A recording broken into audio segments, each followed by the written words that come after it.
मित्रों नमस्कार। मैं योगी उमेशानंद हर बार की तरह पुनः एक बहुत महत्वपूर्ण विषय की ओर मैं आप सभी का ध्यान आकर्षित करा रहा हूं। मित्रों, हम सब ने भी ध्यान किया होगा और कर रहे होंगे कि जैसे जैसे हिंदू त्योहार नजदीक आने लगते हैं, गैर वो लोग जो हिंदुओं के विरुद्ध हैं, वो सरकारें जो हिंदुओं के विरुद्ध रहती हैं, आप लोगों ने देखा होगा कि वो प्रतिबंध लगाने का काम करता है। चाहे पश्चिम बंगाल हो, सरस्वती पूजा हो, दुर्गा पूजा हो, हम सब ने इस बात को बड़े ध्यान से देखा है कि पश्चिम बंगाल में किस प्रकार से हिंदू त्योहारों पर प्रतिबंध लगाने का काम किया है। मैं आप लोगों को एक और महत्वपूर्ण बात ध्यान कराता हूं। हाल ही में राजस्थान का एक जिला है, मुझे जिले का नाम ध्यान नहीं आ रहा है, लेकिन वहां पर दीपावली वाले दिन धारा 144 लगा दी जाएगी या लगा दी गई है अभी से, ताकि वहां पर किसी भी प्रकार के बम पटाखे ना फोड़े जाए। दिल्ली की स्थिति को देख लीजिए, पंजाब के अंदर भी हिंदू त्योहारों पर दीपावली पर आतिशबाजी ना हो, बम पटाखे ना हो, एक प्रतिबंध लगा। दिल्ली के मुख्यमंत्री ने भी आज के अगर अखबार को देखो तो उसमें सूचना सार्वजनिक सूचना आई है कि ना तो पटाखों को खरीदा जाएगा और ना ही लिया जाएगा, और हर प्रकार से आतिशबाजी पर प्रतिबंध है। मित्रों,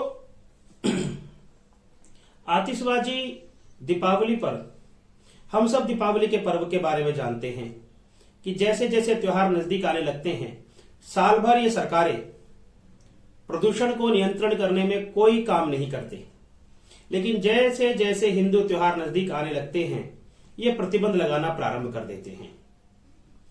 ये जो भारतवर्ष का जन समाज है, बहुसंख्यक वर्ग है, जिसको हम हिंदू बोलते हैं, उसको पीड़ित करने का काम प्रारंभ कर दिया जाता है। पंजाब में पराली जलती है लगातार। मैं इस चीज को नहीं बोल रहा कि पोल्यूशन नहीं बढ़ रहा, लेकिन क्या सरकार के कदम उस पोल्यूशन को नियंत्रण करने के लिए काफी हैं क्या? साल भर हम सोचते हैं, पॉलिटिकल एजेंडा चलाते हैं, और जैसे जैसे हिंदू त्योहार नजदीक आते हैं, हम अपने उस एजेंडे को बाहर करना प्रारंभ कर देते हैं। हमने देखा कि कोरोना तक की बात आ रही है कि भीड़ भाड़, बाजारों में भीड़ भाड़ हो जाएगी, भीड़ नहीं होनी चाहिए। लेकिन मित्रों, हम सब ने ध्यान देखा होगा कि एक वर्ग विशेष को चिन्हित कर कर उसको टारगेट किया जाता है। अभी हाल ही में भारत में हमने देखा है कि ईद का त्योहार मनाया गया।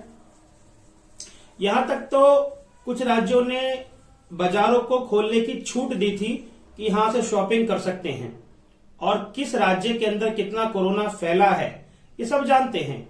लेकिन धर्म विशेष को आप छूट देते हैं और एक धर्म विशेष पर आप प्रतिबंध लगाते हैं, यह निश्चित तौर पर एक आप कह सकते हो कि हिंदू विरोधी मानसिकता का परिचायक है। और हिंदू त्योहार ही टारगेटेड क्यों? जब दीपावली आती है तो आतिशबाजी और पोल्यूशन की बात आ जाती है, होली आती है तो फिर कहते हैं कि जल प्रदूषित हो रहा है, या फिर होली आती है तो रंग मत लगाओ। आप टारगेटेड कीजिए। देखिए, टारगेट किया जा रहा है, क्रमबद्ध तरीके से हिंदू त्योहारों को टारगेटेड किया जा रहा है। लेकिन ईद पर हमने देखा है कि एक तरफ तो किसी पशु की हत्या की जाती है और उसको कोई टारगेट नहीं करता, उन पर कोई प्रश्न चिन्ह नहीं खड़ा करता। हिंदू मंदिरों पर प्रतिबंध लगाने का, हिंदू त्योहारों पर प्रतिबंध लगाने का षड्यंत्र है। इसलिए मैं सबसे निवेदन करता हूं कि खुलकर आतिशबाजी करिए, दीपावली का त्योहार बनाइए और इनका विरोध कीजिए। ऐसी मेरी आप सबसे हाथ जोड़कर विनती है। आप सभी को नमस्कार।